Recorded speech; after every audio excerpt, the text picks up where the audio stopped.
Assalamualaikum warahmatullahi wabarakatuh.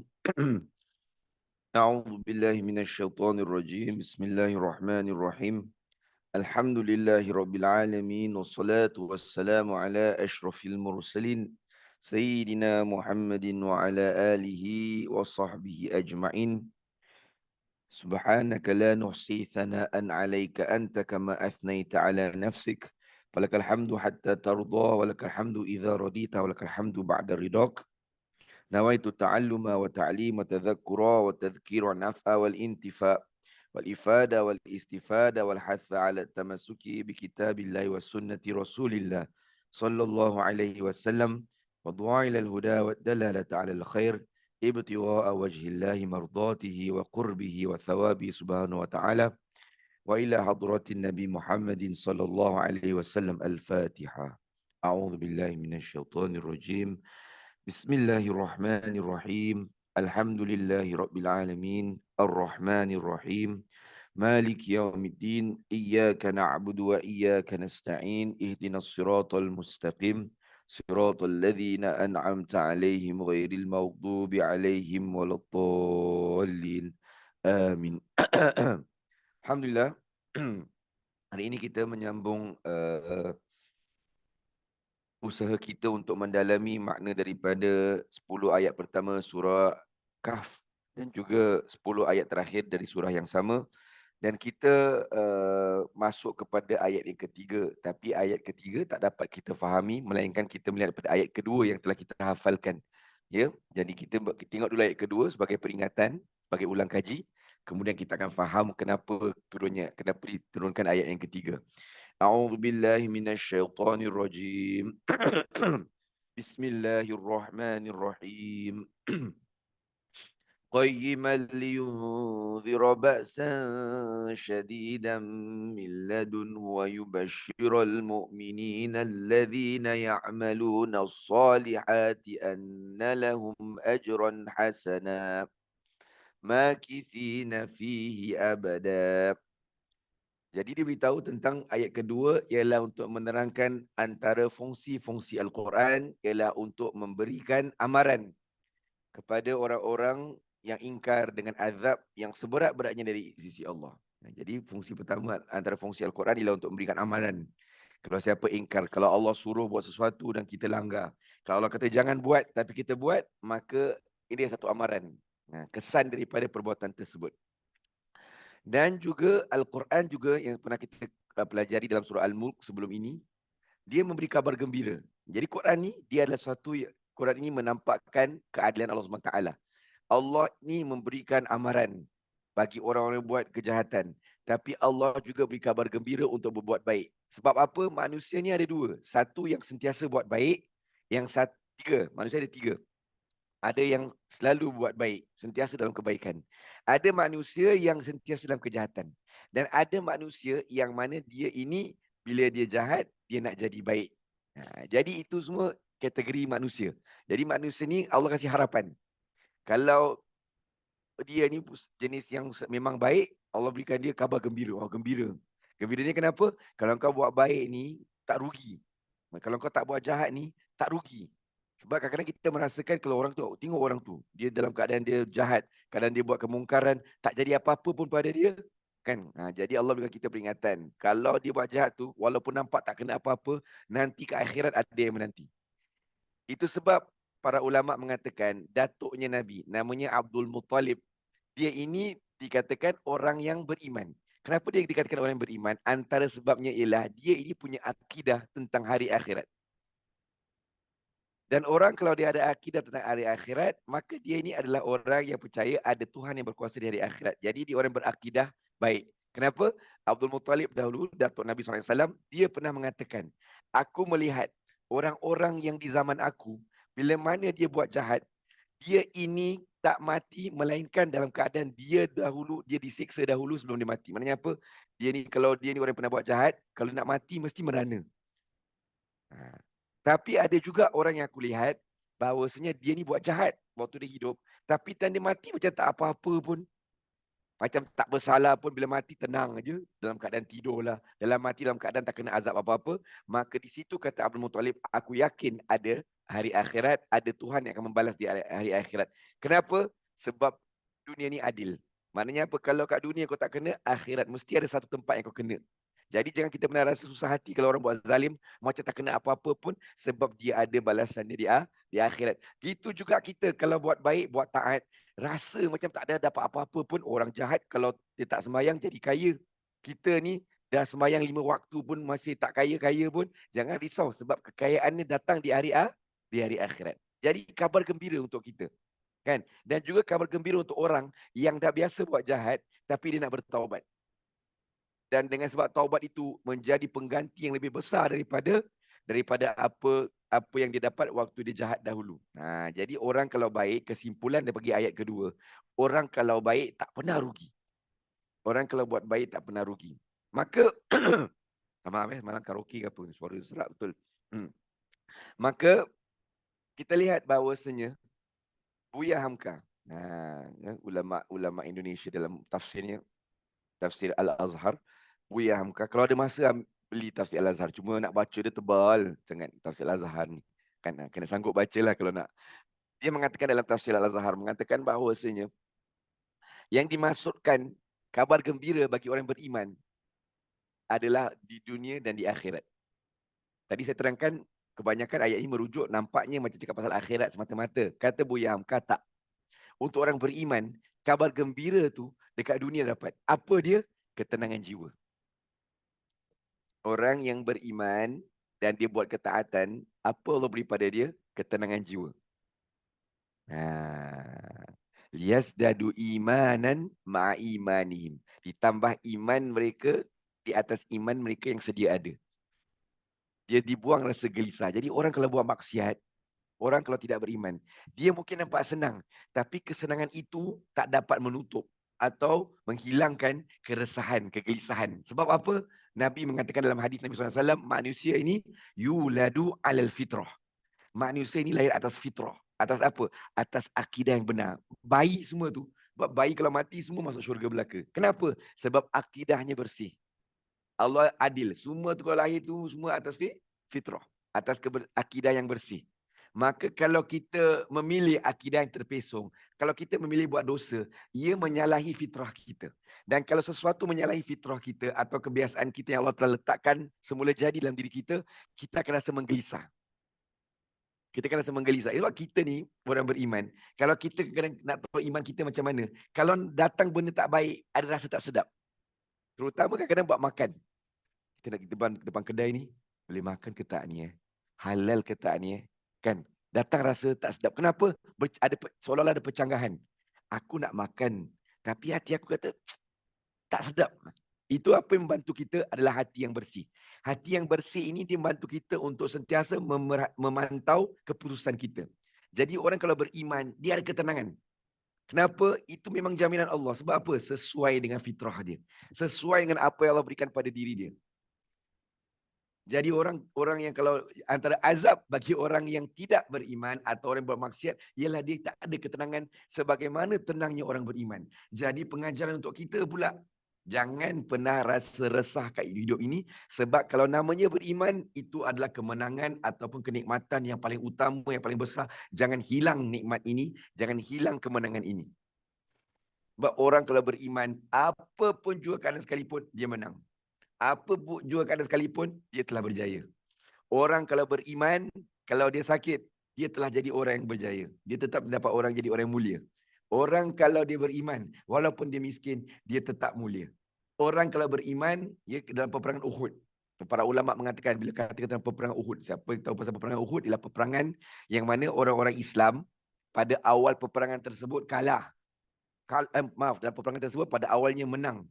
Tapi apabila para sahabat yang menjadi pemanah, dia tak dengar cakap Nabi SAW, maka mereka pada babak kedua peperangan tersebut, mereka ini ditewaskan oleh tentera musyrikin.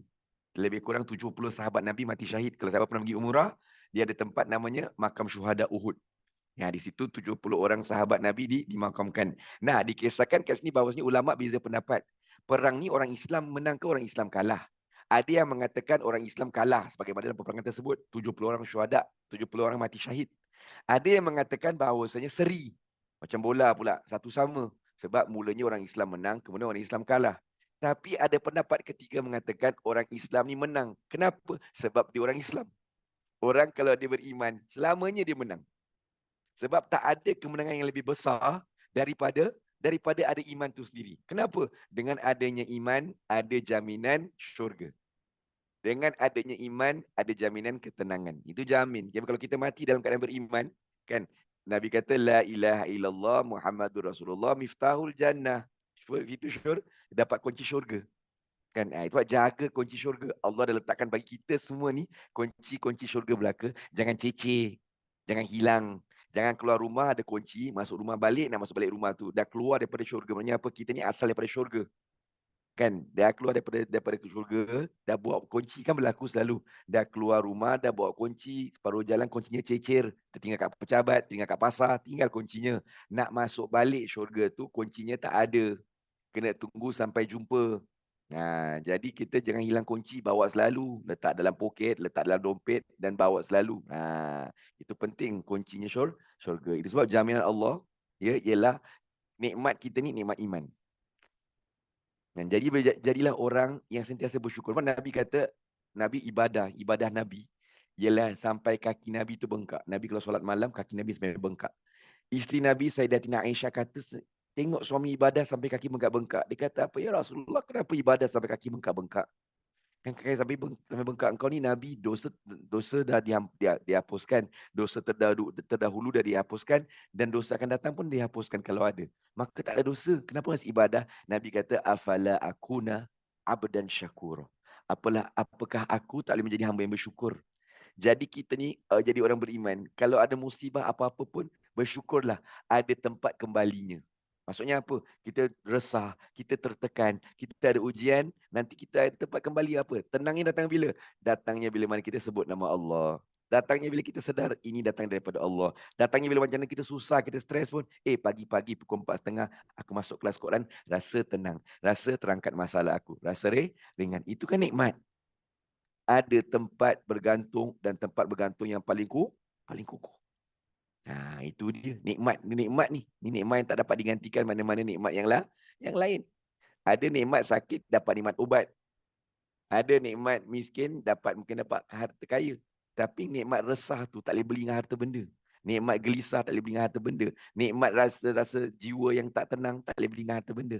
Hanya boleh didapati dengan adanya iman. Jadi bersyukurlah kita jadi orang beriman sebab di dalam dada kita ini Allah letakkan benda yang paling berharga dalam dunia dan akhirat.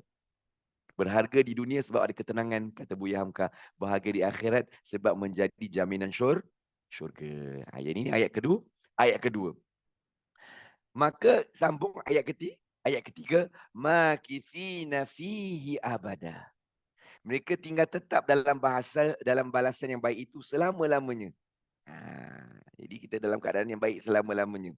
Maknanya kalau kita dekat dunia ni ada iman, dalam keadaan baik, seolah-olah selalu dalam keadaan baik. Jadi orang beriman tu, kata Nabi SAW, keadaan Nabi kata orang beriman ni, dia punya keadaan ni ajaib.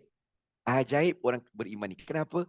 Bila dia kena susah, dia akan bersabar. Bila dia dapat senang, dia bersyukur. Ajaib. Maknanya apa? Macam mana pun orang beriman tu, dia tetap atas keimanan. Selagi mana dia kalau susah, dia bersabar. Kalau dia senang, dia bersyukur. Luar biasa keadaan orang beriman. Kan? Jadi itu. Tapi akhirat, dia akan dapat balasan selama-lamanya. Susah kita kat dunia berakhir dengan kematian, diganti dengan nikmat yang kekal. Jadi dunia ni susah hanya sementara. Jadi dunia ni ingat, Allah pujuk kita. Dunia ni susah macam mana pun, tak sesusah kalau kita tak ada iman. Itu sebab kata Sayyidina Umar bin Khattab, ya, dia mengatakan, aku bila diuji, aku senang hati. Sayyidina Umar, dia kata, dia kalau kena uji, dia senang hati. Kenapa? Atas 3 perkara. Kenapa? Pertama, bila aku kena uji, aku tetap bersyukur. Orang kalau beruji kan kena uji sabar. Tapi Sayyidina Umar lain level. Level dia adalah kalau kena uji, dia bersyukur. Kenapa dia bersyukur? Pertama, aku bersyukur sebab bila aku diuji, ujian aku tu ialah ujian yang mampu aku hadapi. Ujian aku tu tak lebih berat daripada apa yang aku mampu tanggung. Itu yang pertama. Allah kata dalam Al-Quranul Karim, la yukallifullahu nafsan illa wus'aha. Allah tidak memberatkan seseorang itu dengan satu ujian melainkan ia mampu menanggung akannya. Mana saya Umar tahu. Kalau Allah uji kita tu maknanya Allah tahu kita je. Sebab kadang kita tengok dunia ni, kadang kita tengok sekeliling kita. Kita ni kadang-kadang tengok, kadang-kadang kita tengok orang yang tak kena uji ni bagus. Ya baguslah tak kena uji. Yang kena uji pula ni mesti ada buat salah apa-apa ni. Kadang-kadang kita tak faham gitu. Kadang kita faham macam gitu. Itu pahaman yang mungkin singkat. Sebab apa? Yang tak kena uji itu, sebab kalau kena uji, dia akan kalah. Allah tak kasih. Contohnya ustaz awak ni lah. Kan saya ni tak kena uji sangat. Macam awak kena uji. Saya tak kena uji. Saya sihat, suara je hari ni rock sikit. Tapi tak kena uji. Macam mana sebagian kita kena uji dengan penyakit. Kena uji dengan susahnya keluarga sakit dan sebagainya. Saya tak kena uji macam gitu. Bagus ya Ustaz. Apa amalan Ustaz sebab tak kena uji? Patutnya tanya apa amalan orang yang kena uji itu sampai dia boleh sabar kena ujian.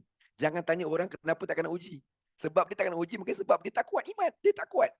Kalau dia kena uji, dia tak boleh tahan. Sebab Allah tak kasih dia ujian. Tengok Ustaz Hafiz ni. Baru sakit tekak sikit je macam-macam. Merungut lah, apalah. Kan? Besok nak ambil cuti lah, tak nak kerja lah. Lemah dia.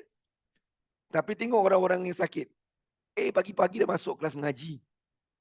Ada orang ada kena jaga orang sakit, dah hafal dah surah Kahfi. Itu beza. Jangan tengok orang yang tak kena ujian dan mengatakan dia bagus. Tapi tengok orang yang kena ujian pula dengan katakan dia tak bagus. Tak. Orang kena ujian itulah hebat. Sayyidina Umar kata, aku tak kena uji lebih daripada sepatutnya sebab memang itu kadar kita. Kadar Ustaz Hafiz ni tapi kena uji teruk. Kalau kena uji teruk dia merungut. Kalau kena uji teruk dia tak sabar. Jadi Allah sayang dekat kita, Allah tak uji. Kenapa? Nanti kalau kena uji teruk, macam sekian-sekian orang, kau tak boleh tahan. Sekian-sekian orang pula, kita tengok dia kena ujian dia berat-berat belaka. Dia sakit, pasangan dia sakit, anak sakit, semua sakit. Tapi tengok dia okey je, kenapa? Dia boleh mampu menghadapinya. Itu luar biasa. Sebab Allah beri kita ujian atas kadar-kadar kita. Jangan pernah rasa bila Allah kita kena ujian, itu atas sebab tidak keadilan Allah SWT. Tak. Bila kita kena uji, itu Allah tahu siapa kita. Kena tengok saudara mara kita di Gaza, di Palestin. Tengok dia uji teruknya. Tapi kita tengok dia kena uji. Sebab Allah tahu orang Gaza ni istimewa. Memang boleh kena uji. Sebab tak kena kat kita. Kita kalau kena, kita ni kalau tak ada makan dah merungut dah. Dah sibuk menggelabar cari grab food. Bangun pagi sarapan, bongkar dapur semua tak ada. Bongkar S-box semua tak ada. Kabinet membuka semua tak ada. Kan yang keluar lipas, yang keluar macam-macam, tak ada apa-apa. Sibuk cari grab food. Orang kat Gaza tak ada makanan, tak ada masalah. Cari, dapat makanan, bersyukur. Tak ada, bersabar. Itu luar biasa. Depan mata kita nampak. Sebab nampak orang Gaza sekarang, tengok luar biasa mereka. Sebab apa? Ujian mereka itu menampakkan apa? Inilah level mereka. Jangan tengok kita orang Singapura. Orang Singapura aman, tak apa-apa. Itulah level kita. Level orang tak kena uji. Ujian kita apa? Ujian kita ujian dapat senang. Orang ujian dapat senang kalau tak bersyukur, teruk. Allah kata, wala in kafartum inna azabi lasyadid. Kalau kita dapat senang macam kat Singapura ni, senang, tapi tak reti bersyukur, nanti Allah azab kita dengan sebab tak bersyukur. Orang kena ujian tu, dia bersabar, dunia akhirat dia dapat. Kat dunia dapat tenang, akhirat dapat syurga. Sebab kalau nampak orang Gaza ni tengok teruk-teruk, teruknya dia kena ustaz, kena badil, kena apa. Tapi yakinlah mereka dalam keadaan yang baik di sisi Allah SWT. Yang penting di sisi Allah tu macam mana mereka. Kita ni tak tahu macam mana kita. Sebab belum kena uji sangat. Saya lah belum kena uji sangat. Tu satu, kata Sayyidina Umar. Aku kena uji, aku bahagia. Kedua pula kata Sayyidina Umar, aku bila mana diuji, aku bersyukur. Kenapa? Sebab yang kena uji ni segala benda kecuali iman aku. Iman aku tetap intact. Iman aku tetap terjaga. Itu penilaian kita. Macam mana kita diuji, di hujung hari tengok, masih beriman tak? Malam nak tidur. Tengok, beriman tak? Alhamdulillah. Pagi bangun, masih beriman tak? Sebab apa? Nabi kata di akhir zaman nanti akan datang satu zaman yang mana bila mana manusia berpagi-pagian. Pada waktu pagi dia beriman, pulang ke rumah petang dah tak ada iman lagi. Dan orang datang satu zaman yang orang pada waktu petangnya dia beriman. Bila dia bangun pagi saja, imannya sudah terlucut. Itulah mudahnya iman tu boleh tercabut.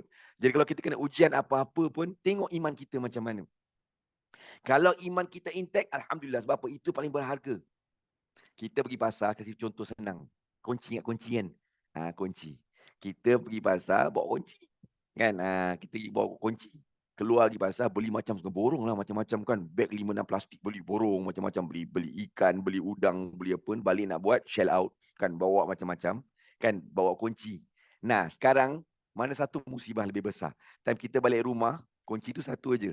Kita dah bawa beg banyak-banyak ni, shell out nak masak ni. Rempah pun dah siap dah ni. Kan, kunci hilang. Kuncinya hilang. Bagnya dah bawa, kunci hilang. Dah bawa berat-berat, beg kat pintu, kunci tak ada. Kan, handphone dalam rumah. Handphone bateri flat. Kan nak telefon siapa? Kan tak ada kunci. Berbanding, kita bawa beg banyak-banyak, bawa kunci. Entah macam mana nonengnya kita, bila naik bas, turun, bawa kunci, tak bawa beg. Tertinggal udang, ketam, sotong, semua tertinggal dalam bas. Untung siapa yang jumpa. Kan? Tapi kita tahu tak bawa kunci, tak ada. Kunci tak ada. Busuk-busuk pun boleh masuk rumah. Kita boleh hilang segalanya kat dunia ni. Kita akan hilang keluarga kita. Kita akan hilang harta kita. Kita boleh macam-macam boleh berlaku pada kita kat dunia ni. Tapi bila kita tinggalkan dunia ni, ada iman, Alhamdulillah. Kita boleh bawa ada segala-galanya kat dunia ni, tapi tak ada iman, kita orang paling miskin sebenarnya.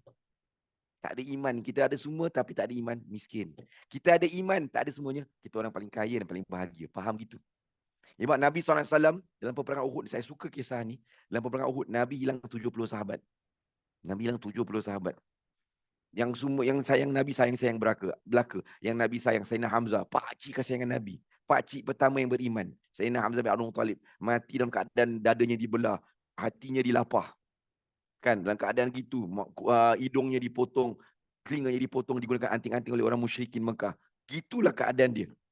Kan bila mana dia mati, seorang sahabat bernama Sayyidina Mus'ab bin Umair, sahabat Nabi, orang muda, mati dalam peperangan Uhud. 70 orang sahabat mati. Nabi lepas perang tersebut, Nabi kumpulkan para sahabat. Ini musibah besar bagi Nabi, musibah besar bagi sahabat. 70 mati syahid. Sedih sangat kalau kita pergi Uhud, kan? Kalau pergi Uhud ada rasa sedih. Sebab apa? Teringat 17 sahabat. Tapi maaf kata, kita kalau pergi Uhud sekarang susah nak sedih. Sebab apa? Ada unta berjalan, unta tu dihiaskan, dah nampak unta lah, dah nampak kereta jeep lah, dah nampak macam-macam, nampak kurma, dah tak nampak sahabat dah. Sedih kita pergi Uhud sekarang.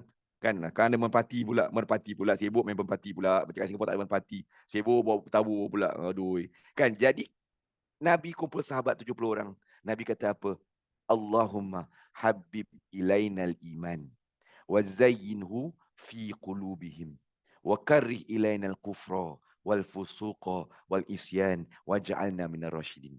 Ini doa yang luar biasa. Nabi kata, Allahumma habib ilainal iman. Ya Allah, jadikanlah iman itu yang paling berharga bagi diri aku. Macam mana aku hilang orang, aku hilang sahabat 70 orang, iman tetap berharga. Wa zayyinhu fi qulubina, indahkanlah iman dalam hati kita. Wa karrih ilainal kufra wal fusuqa wal isyan. Kan? Jadi kami ini orang yang benci kepada apa? Kepada kekufuran, kepada kejahatan dan kepada kemaksiatan. Waj'alna minar rasyidin, jadikan kami orang-orang yang sentiasa atas jalan petunjukmu dengan sebab iman. Itu Nabi ajar kita. Paling berharga tu iman. Anak kita balik bawa keputusan exam tak berapa bagus. Tengok dulu, dia exam keputusan tak bagus, memanglah marah. Kan, banyak main budak ni. Tapi bersyukur, balik dia daripada sekolah, beriman. Berapa ramai orang yang cemerlang tapi dah hilang iman dia. Tapi anak kita balik, dalam keadaan dia markah, dia teruk tu pun, dia masuk bilik, dia taruh beg dia, sedih-sedih dia pun ambil wuduk, dia semayang asar. Alhamdulillah. Yang bak dia fail exam tu kita kerjakan nantilah. Tapi syukur dahulu. Kan, Alhamdulillah anak aku masih sembahyang 5 waktu. Apa ramai orang balik anaknya cemerlang, daddy, mami, daddy celebrate. Lepas tu anak kita tak sembahyang 5 waktu, tak rasa apa-apa. Anak kita balik itulah gagal periksa, tapi dia lah sembahyang 5 waktu, ambil Quran dia baca. Rupa-rupanya dia sembahyang dan baca Quran sebab nak tunda hukuman rupanya. Nak menunda rupanya. 1 juzuk dia baca. Aku dah tunggu rotan kat belakang pula habis-habis. Tu. Sayyidina Umar mengatakan, ketiga, bila aku diuji, aku bahagia. Sebab aku tahu kalau aku sabar, besar balasannya. Itu 3 sebab dia besar. Dia kalau dapat ujian Sayyidina Umar ni bersyukur. Kenapa? Sebab pertama sekali bila dia kena tu, kadarnya kadar yang sesuai dengan dia. Tak lebih daripada sepatutnya. Kedua, bila kena ujian itu, dia tahu yang penting iman itu tetap terjaga. Berat mana ujian, iman masih ada. Cek, iman masih ada. Alhamdulillah. Ketiga, bila kena uji, kalau aku sabar, besar pahalanya. Baik, ayat seterusnya. وينذر وينذر الذين قالوا اتخذ الله ولدا. Dan juga Al-Quran itu memberi amaran kepada orang-orang yang berkata Allah mempunyai anak. Dalam tafsir Abrul Athir karangan Ustaz Ahmad Sonhaji mengatakan yang dimasukkan yang dikatakan ini beri amaran kepada orang yang berkata Allah mempunyai anak ni 3 orang.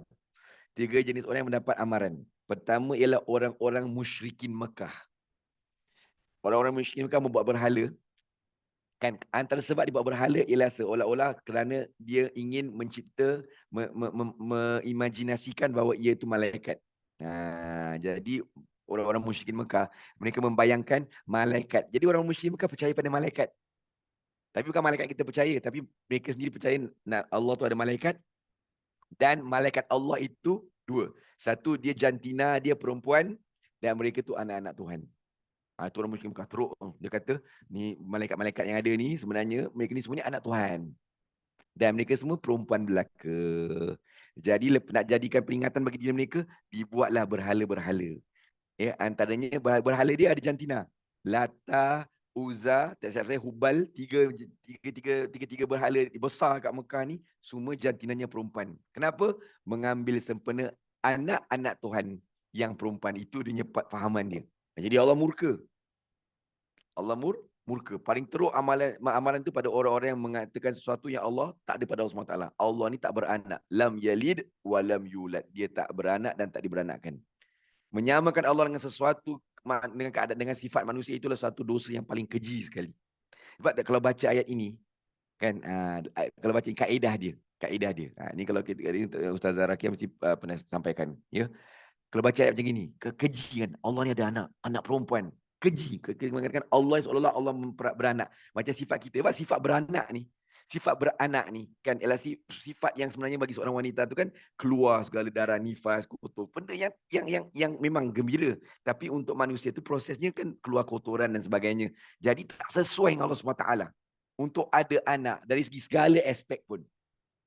Kan, dari segi logikanya, so bila Tuhan tu ada anak, maka nanti ada perebutan kuasa, kan, maknanya Allah ni boleh digantikan.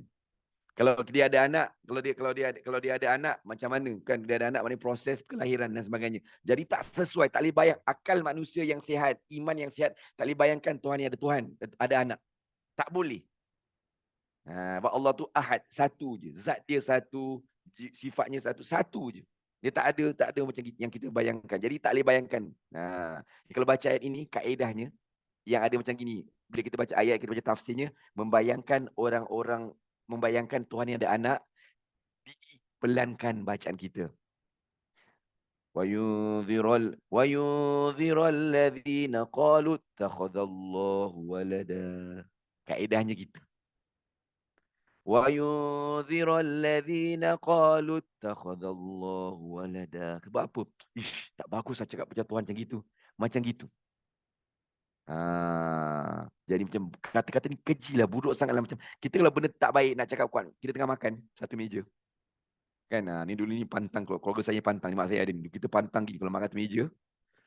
Tengah makan tiba-tiba, anak kita pun cakap, aku lagi berak sakit perut. Tengah makan satu meja, aku lagi berak Cakap kuat-kuat. Semua orang patah selera. Sebab apa? Keji, kotor cakap benda tu. Nak pergi buang air besar, cakap orang sebelah kita. Lagi buang air besar, sakit perut. Kalau kita kata Allah ni dah ada anak, benda keji. Tak elok kata. Jadi pelankan suara kita. Itu kaedahnya. Ni training kan nanti. Jadi macam kita baca kan, nanti training buat hafalan tu minggu depan, buat hafalan ni Sabtu. Tapi ada pula tak bunyi. Sebab apa? Tak hafal. Tak bunyi. Mengamalkan betul lah kau tak bunyi betul. Keji. Bukan kejinya ayatnya saja. Kejinya aku tak hafal. Gitu. Tak apa. Jadi pertama, orang musyrikin Mekah. Kedua, merujuk kepada orang-orang Yahudi. Orang-orang Yahudi pula yang mengatakan Uzair. Uzair ni seorang Nabi. Tapi bukan daripada 25 Rasul. Tapi Nabi yang tak termasuk 25 Rasul yang wajib kita percaya. Dia seorang Nabi. Namanya Uzair. Uzair ni dia ni nampak Uzair ni, dia naik keldai dia. Dia berjalan di satu perkampungan, sesat masuk satu perkampungan ni. Di perkampungan itu, dia nampak tulang temulang orang. Dalam hati dia, dia terfikir, kan, macam mana Allah boleh jadikan ni semua tulang-tulang jadi hidup balik hari kiamat ni, macam mana? Dia terbayang, macam mana jadi tulang yang Allah jadikan dia manusia balik. Dia tertanya dalam hati dia. Allah matikan dia untuk ajar dia. Allah matikan dia dan Allah tidurkan dia selama 100 tahun. Uzair ni. 100 tahun Allah tidurkan dia. Matikan dia. Matikan dia lah. Datangkan malaikat, cabut nyawa dia. Mati 100 tahun. Lepas 100 tahun Allah hidupkan dia balik.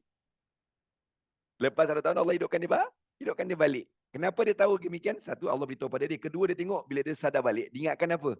Aku rasa macam aku baru tidur. Kan, macam satu hari aku tidur. Dia ingat dia tertidur. Tapi Allah kata pada dia, kau ni dah mati 100 tahun. Kan, dah lama kau mati. Buktinya apa? Mana kedai kau? Dah tak ada kedai kau. Kemudian dia balik jumpa kepada cucu cicit keturunan dia semua yang dah lama dia tak jumpa, yang dia tak pernah nampak. Jumpa semua tu, maka mereka pun terpesona. Jadi orang banyak tengok dia ni dah mati, hidup balik. Diceritakan, maka di situlah mereka jadikan dia tu Tuhan. Anak Tuhan, yang anak Tuhan agaknya dia ni. Jadi Allah murka. Orang tu level Nabi, kau jadikan dia anak Tuhan pula. Tak ada kena-mengena. Begitu juga ayat ini teguran kepada orang-orang Nasrani yang mengatakan Al-Masih atau Nabi Isa itu anak Allah. Gitu dia mengatakan ini Nabi Isa ni anak Allah.